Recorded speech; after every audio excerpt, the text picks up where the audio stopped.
There is an old legend that says that there is a boiling river that seems to flow from the center of the earth and kills anything that falls into it.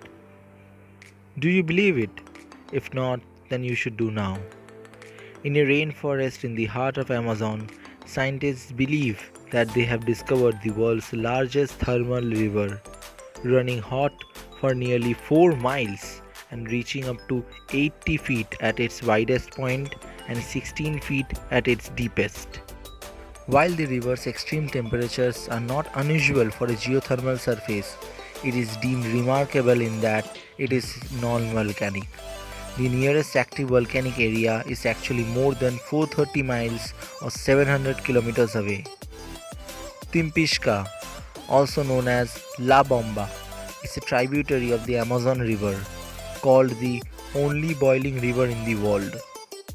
It is 6.4 km long and it's known for its very high temperature of its water, from 45 degrees Celsius to nearly 100 degrees Celsius at some points.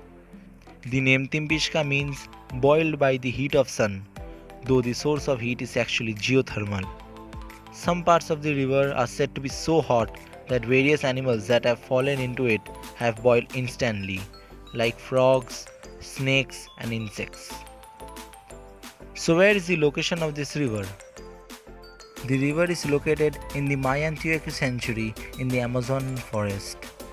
This area is inhabited by the forest's native community. Local people believe that the boiling water is birthed by Yucamana, giant serpent spirit known as the mother of the waters, though the actual reason is something else.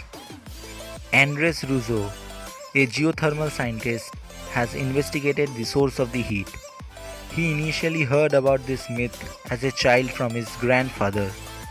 The river maintains its high temperature despite not being near any known volcanic or geothermal vent, which normally provides geothermal heating for groundwater. Despite its unique nature, National Geographic had described it as an entirely natural feature, a non volcanic geothermal feature flowing at anonymously high rates. The predominant theory for the source of this heat is from the geothermal gradient of the Earth. Being close to the Earth's mantle, underground water tends to be of a higher temperature than the surface water. The theory is that rainwater falls onto the surface of the Amazon rainforest and finds deep rooted faults which it travels down into the crust. The water is thus heated in accordance with the geothermal gradient. It is then likely fed to the surface of the earth through faults and cracks into hot springs that act up to heat up the river through its stretch. Despite being so deadly, the locals believe that the river is sacred and has special healing ability, so they occasionally bath in it, definitely not in the hotter parts but in the much cooler and warmer banks.